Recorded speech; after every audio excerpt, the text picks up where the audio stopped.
Digitalisation de l'administration publique, le ministère en charge de l'économie se dote d'une nouvelle plateforme multicanale dénommée Faso Arzeka. Elle a été conçue pour faciliter les paiements des impôts et taxes.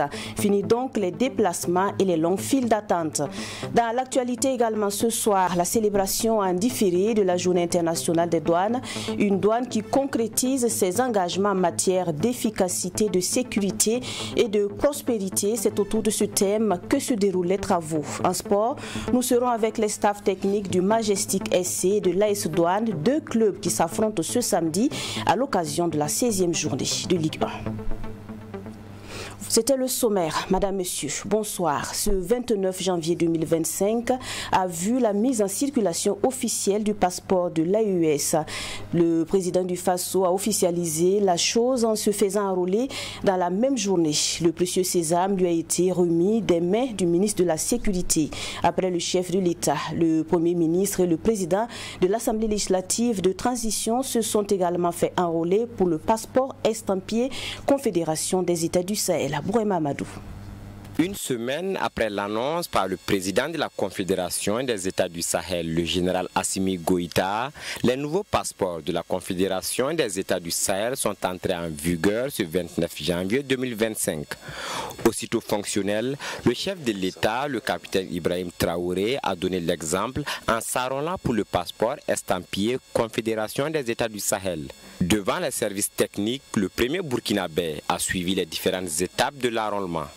De l'enregistrement des informations personnelles en passant par l'enregistrement biométrique avec les empreintes digitales, le capitaine Ibrahim Traoré s'est prêté à l'exercice. Après ces différentes étapes, le président du Faso reçoit son passeport des mains du ministre de la Sécurité, le commissaire divisionnaire de police Mahamoudou Sana. À la suite du chef de l'État, le premier ministre Rimtalba Jean-Emmanuel Ouedraogo s'est lui aussi livré à l'exercice. Renseignement d'informations, prise d'empreintes et le chef du gouvernement burkinabé est désormais détenteur du passeport de la Confédération des États du Sahel. Chose faite également au Parlement burkinabé où le premier responsable a suivi les mêmes étapes. Ousmane Bougma a donc reçu séance tenante son passeport.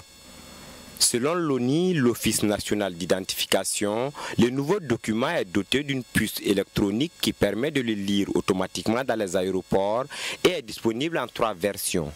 Le passeport ordinaire de couleur verte, le passeport de service de couleur bleue et celui diplomatique de couleur rouge. Il rassure également que le nouveau passeport est un document de voyage conforme aux normes internationales en matière de biométrie et de sécurité, comme le dicte l'OACI, l'Organisation de l'aviation civile. Le Burkina Faso a d'ailleurs l'obligation de diffuser ce passeport auprès des autres pays et également dans les circuits de l'aviation civile. C'est à partir de l'accomplissement de ces formalités que les citoyens pourront utiliser le nouveau passeport. Il faut noter que le processus de délivrance de nouveaux passeports est déjà enclenché et à la division de la migration, le dispositif est déjà sur pied. Les équipes sont à pied d'œuvre pour répondre aux besoins des citoyens désirant entrer en possession de leur passeport, de l'étape de la numérisation des documents à la prise des informations biométriques et des différentes photos d'identité en passant par la caisse de paiement. Tout est minutieusement orchestré pour peu que l'on se rende à la division de la migration située à la direction générale de la police. Comme annoncé dans les titres, dans la dynamique de digitalisation de l'administration publique, le ministère en charge de l'économie s'est doté d'une nouvelle plateforme multicanale dénommée Faso Arzeka, tirée de la langue morée qui signifie richesse du Faso. Elle a été conçue pour faciliter les paiements des impôts et taxes. Fini donc les déplacements et les longues files d'attente.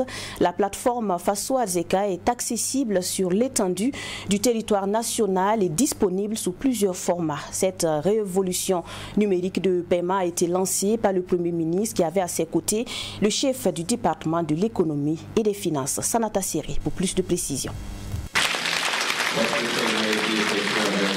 Désormais, fini les longues files d'attente devant les guichets de paiement des impôts, du trésor ou tout autre service public.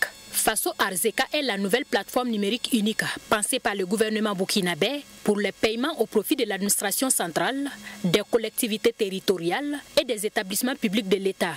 Cette plateforme nationale développée par l'administration publique burkinabé vise entre autres à optimiser le recouvrement des recettes publiques et à promouvoir l'inclusion financière. Faso Arzeka ou recherche en langue morée a été lancée par le ministère de l'économie et des finances à travers la direction générale du trésor et de la comptabilité publique. Le numérique constitue un puissant levier de développement économique et social. Il contribue en effet à l'édification d'économies plus fortes et à l'amélioration de la qualité de vie des citoyens. Notre joie est donc immense en ce jour spécial consacré au lancement officiel de la plateforme Faso Arzeka, une plateforme numérique unique pour tout paiement au profit de l'administration centrale, des collectivités territoriales et établissements publics de l'État. Cette plateforme de paiement numérique multicanal de l'administration publique du Burkina Faso, dédiée au recouvrement des recettes publiques, est interconnectée à toutes les plateformes monétiques, mobile money et virements bancaires. Pour le Premier ministre Jean-Emmanuel Ouédraogo, Faso Arzeka, en plus d'être une plateforme technologique, représente un changement profond dans la manière de concevoir le service public. Le chef du gouvernement a saisi l'occasion pour inviter l'ensemble des acteurs de l'administration financière à adopter cette plateforme comme un outil de travail et les citoyens à se l'approprier. À l'ensemble des citoyens en contact permanent avec l'administration, Faso Arzeka est conçue pour vous et pour l'avenir de notre pays. Elle simplifie vos interactions avec l'administration et vous offre un service moderne, accessible et sécurisé. Je vous invite à vous en approprier afin de vous épargner les longues distances et les risques liés à vos transactions financières dans le cadre de l'acquittement de vos impôts, taxes et autres droits. Votre adhésion à cette initiative est essentielle pour sa réussite et pour la réalisation des ambitions que nous portons collectivement. À travers cette nouvelle plateforme numérique, le gouvernement burkinabé entend ainsi moderniser la gestion des finances publiques. Faso Arzeka est accessible sur toute l'étendue du territoire national en version web, Android, iOS, USSD et bientôt en point de service. Et dans le processus de recouvrement des recettes, ils sont des acteurs essentiels. Nous parlons de la douane burkinabé qui a mobilisé plus de 1000 milliards de francs CFA rien qu'au titre de l'année 2024. Et pour cette année, elle compte atteindre plus de 1200 milliards de francs CFA. Ce défi a été lancé par le directeur général Adama Ilboudo ce jour même, qui marque la célébration en différé de la Journée internationale de la douane. En plus des communications qui mettent en lumière le rôle essentiel que joue la douane dans le commerce international et la sécurité des frontières, la journée a reconnu le mérite de plusieurs acteurs. Alexis Belemnaba pour l'ambiance.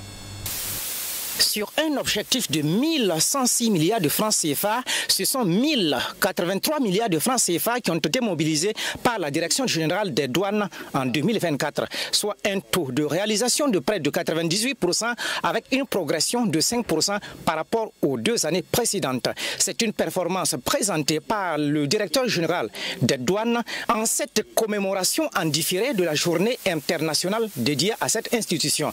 Pour cette année 2025, cette institution douanière se lance un nouveau défi. Nous nous fixons un nouveau défi. Atteindre 1253 milliards. 1253 milliards. Ce qui est attendu de nous, c'est une progression de plus de 13%. Par rapport à la réalisation de 2024, on nous demande à peu près 15% de progression. Notre douane doit être une douane motrice du développement économique. Et en cela, nous devons garantir un cadre économique stable et prospère en œuvrant à améliorer le recouvrement des recettes par des mécanismes plus transparents et efficaces. Pour transformer ces engagements en actions concrètes, la Direction générale des douanes s'engage à poursuivre les réformes dans 3 domaines clés. L'objectif étant de faciliter les échanges commerciaux par la modernisation des procédures, sécuriser la chaîne logistique contre les trafics illicites et les menaces sécuritaires, ainsi que de contribuer à la prospérité économique en garantissant une collecte optimale des recettes douanières. Notre engagement en faveur d'une douane efficace et sécurisée se traduit par des réformes déjà en cours, notamment l'interfaçage du système douanier avec celui de l'évaluation des véhicules, CCVA, une convention avec la Poste Faso du Burkina pour le suivi numérique des envois des colis, la digitalisation du certificat de mise à la consommation, ICMC, pour fluidifier les opérations de dédouanement des véhicules, l'acquisition de 5 scanners portatifs et de 2 scanners mobiles ultra modernes pour améliorer le contrôle. À cela s'ajoute le lancement imminent de la plateforme Sylvie V2 garantissant plus de rapidité et de transparence dans le recouvrement des recettes, l'interconnexion des systèmes informatiques entre les pays membres de l'AES et le Togo pour une meilleure sécurisation du transit des marchandises. Deuxième pourvoyeuse de recettes avec une contribution d'environ 42% des recettes collectées au profit du budget de l'État, cette performance de la Direction générale des douanes est saluée par Mamadou Serré, conseiller technique du ministre chargé de l'économie. Les administrations des douanes ont une mission fiscale, une mission économique, une mission d'assistance et une mission sécuritaire. De par ces missions transversales, elles jouent un rôle de première importance dans nos pays au regard de leur contribution sans cesse croissante au budget de l'État et de leur rôle dans la compétitivité des entreprises. Pour marquer cette journée commémorative, plusieurs activités sont inscrites au programme, dont 2 communications thématiques et la remise des certificats de mérite aux agents les plus exemplaires. Des certificats de l'Organisation mondiale des douanes ont été décernés à titre posthume aux 3 douaniers tombés à Dakola le 10 décembre 2024 en reconnaissance de leur service et de leur engagement. Une démonstration de techniques de fouille pour des missions de détection des produits prohibés a été aussi faite. Un communiqué leur avait été adressé, les invitant à libérer les emprises de la voie publique. Pour les commerçants qui ne se sont pas conformés, les autorités municipales se sont donné donc les moyens de le faire.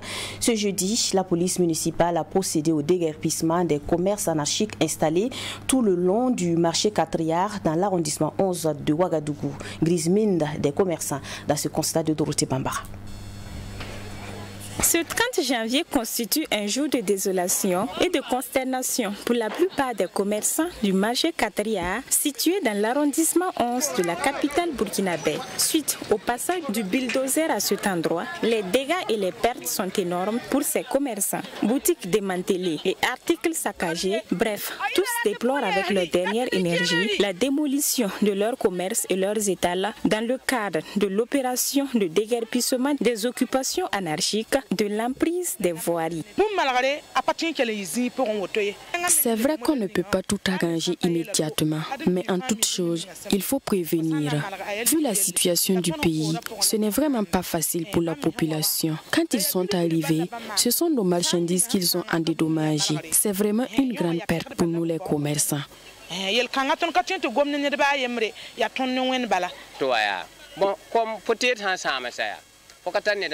Si tes articles sont saccagés, il n'y a plus rien à faire.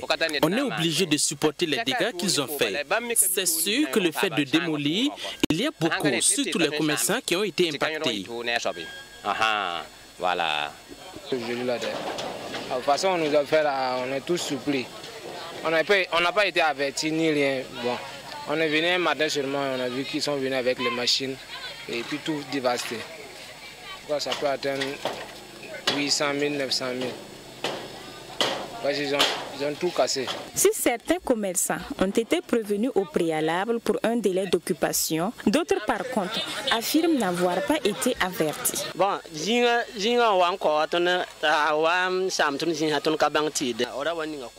On n'a pas été prévenus qu'il y aurait déguerpissement à notre niveau. Ils avaient mis des croix rouges sur les maisons. Quand ils sont arrivés ce matin, ils ont commencé à tout démolir et vraiment, on n'est pas d'accord avec cette action. S'ils avaient commencé par là, s'ils avaient commencé par les maisons marquées en croix rouge, on allait savoir quoi faire pour éviter cela.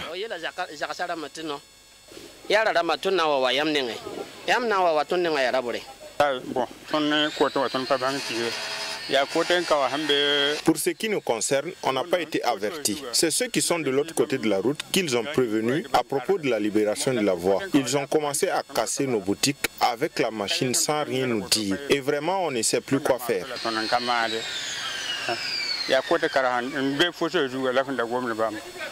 Il convient de rappeler que ces mesures de la police municipale, en collaboration avec la délégation spéciale de la commune de Ouagadougou, visent à libérer les voies occupées de façon illégale par certains commerçants et aussi à fluidifier le trafic routier afin d'éviter les accidents de circulation. Le prochain reportage nous amène dans l'univers de la vente des montres et lunettes à Ouagadougou. Cette activité n'est plus lucrative comme de par le passé à cause notamment de l'avènement des téléphones portables, ce qui raréfie les porteurs de montres. La vente des lunettes, elle, a pris un coup à cause de la situation sécuritaire. La principale clientèle venait des provinces voisines. Immersion avec Alexis Belemnaba. Dans cette lunetterie située dans le marché Rodwoko, dans la capitale Ouagadougou, on y trouve différents types et qualités de verre. Des lunettes de correction et des photos grès anti-reflets avec différentes montures. Dans cette boutique, chacun y trouve son goût. Jean-Marie Wangrawa, commerçant, est dans ce domaine depuis plus d'une vingtaine d'années. Sa principale clientèle venait des provinces dès ses débuts. Maintenant, avec la situation sécuritaire difficile, les clients se comptent au bout des doigts. C'est de montures qualité. Ce sont des montures de qualité, mais qui sont très chères chez bon nombre de commerçants. Avec ce que nous connaissons, c'est-à-dire la situation nationale très difficile, nous vendons à prix réduit. Malgré cela, il n'y a pas de clientèle. Paix et stabilité pour notre patrie. Débuté en 2004, le commerce des lunettes, Jean-Marie Wangrawa a acquis de l'expérience en la matière. De simples commerçants de lunettes bon marché, il est passé au monteur de verre, même des correcteurs pour un certain nombre de patients. Et du matériel, il en a acquis pour la cause. Cela sur ordonnance et la validation du montage par un médecin. Certains patients peuvent se rendre dans différents points de vente sans trouver gain de cause, parce que les verres sont très chers. S'ils viennent chez nous avec des ordonnances, nous contrôlons et leur donnons des lentilles adaptées. Nous remettons aussi des reçus à ces derniers pour qu'ils puissent aller chez leur docteur vérifier si c'est bon ou mauvais. De l'autre côté, un détaillant. Et c'est le même son de cloche. Tous déplorent la morosité du marché. Dans ce même marché Rodwoko, en face de cette même lunetterie, un grossiste de montres. Lukman Dera dispose de différentes qualités de montres. Des Rolex, des Richard Mille, des Patek Philippe Genève, pour ne citer que ces marques. Lukman Dera, lui aussi, regrette la morosité du marché. Il y a beaucoup de clients qui sont là, mais apparemment, ceux qui sont dans le karma, dans les bourses, bon, on ne peut pas aller. Voilà, ceux qui viennent payer ici pour aller là-bas aussi, ils ne peuvent pas aller. Bon, apparemment, ceux qui gèrent bien un peu, c'est nous et puis Bobo. De vendeur ambulant, depuis 2013, il est passé à un commerçant grossiste. Malgré la morosité du marché, il n'est pas question de tourner vers une autre chose. Voilà, c'est des bruits dedans. On arrive aussi à nourrir nos familles. Donc, alhamdulillah. Sinon, avant tout, quand le marché, ça donnait plus. Mais actuellement, comme le pays aussi n'est pas en sécurité, donc vraiment c'est pas facile. Mais on prie Dieu qu'il y a la facilité. À quelques mètres de la boutique de Lukman Dera, un détaillant avec presque les mêmes qualités de montres. Jacques Kaboré gagne mieux sa vie en vendant sur les différents réseaux sociaux et ses potentiels clients sont les banquiers.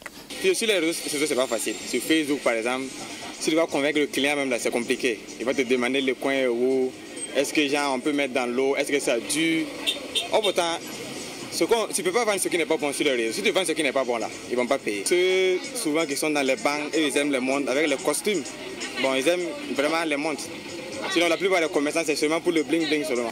Ils sont des milliers de personnes qui ne peuvent pas se passer de ces accessoires. Les montres, considérées comme des accessoires de mode, elles peuvent améliorer un style personnel. Les montres de luxe sont considérées comme des symboles de statut et de prestige. Quant aux lunettes, elles ne sont pas simplement une aide visuelle, elles sont aussi un accessoire de mode permettant d'exprimer une personnalité et de souligner un style. Santé animale dans ce journal et nous nous intéressons à la lutte contre la rage au Burkina. L'armée sensibilise les différents acteurs civils et militaires directement impliqués dans la prise des charges, dans la prise en charge des cas. La formation se tient en prélude à la campagne de vaccination gratuite contre la rage prévue pour demain 31 janvier au 15 général Aboubakar Sangoulé Lamizana. Les précisions de Touboum Fabrice Dabiré.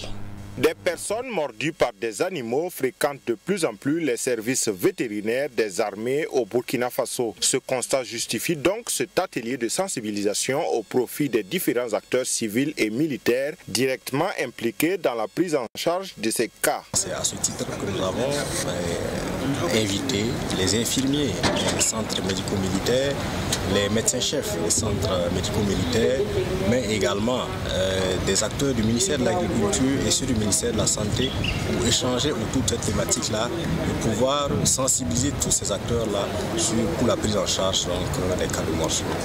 Pour réussir la prise en charge efficace des cas de morsure des hommes par des animaux, une panoplie d'activités sont au programme. Le directeur général des services vétérinaires des armées donne plus de précisions. Nous avons prévu une série de présentations qui va concerner dans un premier temps le concept Pan Health, une présentation sur le concept Pan Health qui nous rappelle que nous vivons donc en interaction avec l'homme, en interaction avec les animaux et dans un milieu. Il faut dire que tous ces éléments-là sont en interaction et nous devons donc d'agir sur tous ces éléments justement pour pouvoir arriver à l'éradication de cette maladie. Pour le directeur central des services de santé des armées, cet atelier permettra à n'en point douter aux différents participants de mieux s'outiller car, dit-il, la guerre contre cette maladie mortelle qu'est la rage ne peut être gagnée que par des actions multisectorielles, multidisciplinaires. Je suis convaincu qu'à l'issue de ces échanges entre acteurs pétris d'expérience de la santé humaine, mais également de la santé animale, on parle du terme One Health aujourd'hui, nous ressortirons avec des connaissances et des recommandations pour l'amélioration de notre savoir-faire. L'organisation de cet atelier s'inscrit donc dans une démarche proactive visant à renforcer les capacités des acteurs impliqués dans la gestion des cas de morsure, sensibiliser les militaires et les civils sur les risques et la conduite à tenir en cas de morsure, mettre en œuvre une campagne de vaccination des carnivores domestiques contre la rage.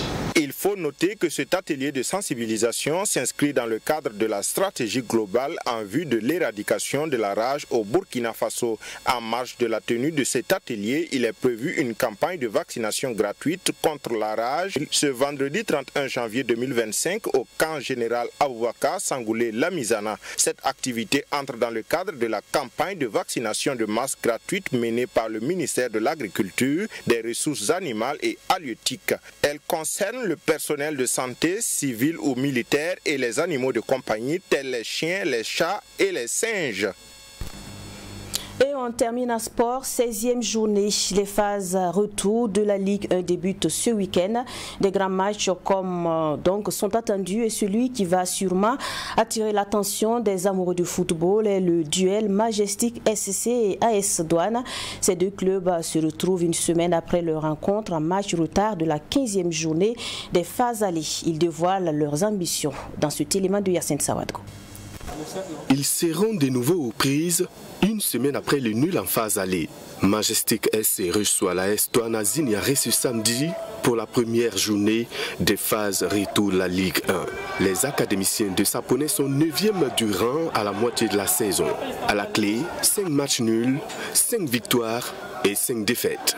Et la dernière victoire sur les Gabelous remonte à 2022. Selon le coach adjoint de Majestic et son capitaine, ils ont du chemin à faire.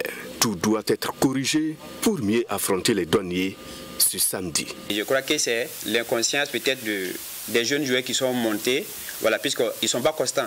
Voilà, on gagne un match aujourd'hui, voilà, après il y a relâchement. Et qu'est-ce qu'il faut faire?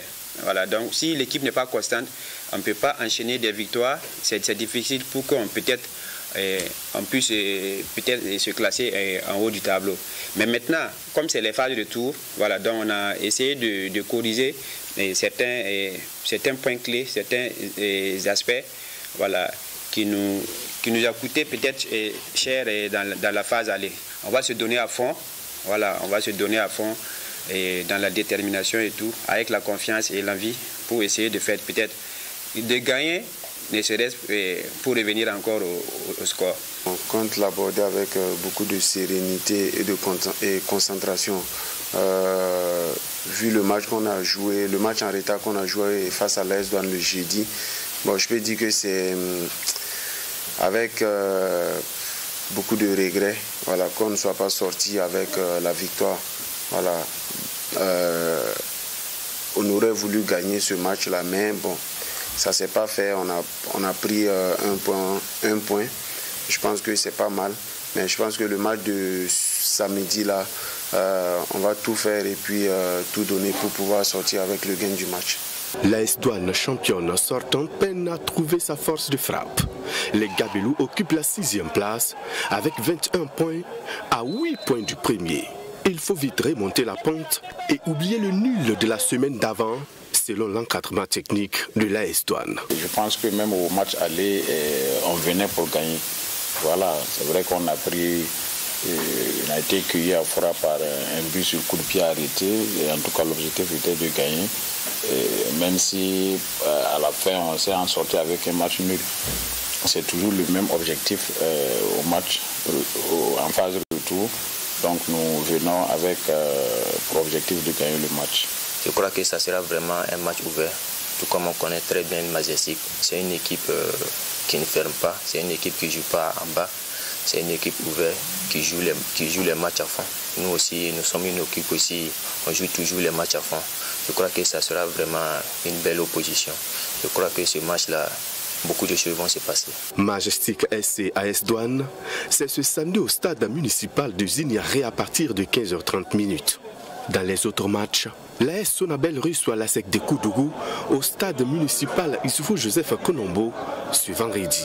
Les matchs de samedi donnent à Bobo Dioulasso, Vitesse FC au Racing Club de Bobo au stade Wobi. L'étoile filante de Ouagadougou croisera les crampons avec l'USCO de Banfora au Centre technique national de la Fédération burkinabé de football à Ouaga et le Sporting FC au Real du Faso au stade municipal de Banfora à partir de 15h30. Et c'est la fin de cette édition. Merci à vous qui l'avez suivi. À demain pour d'autres actualités.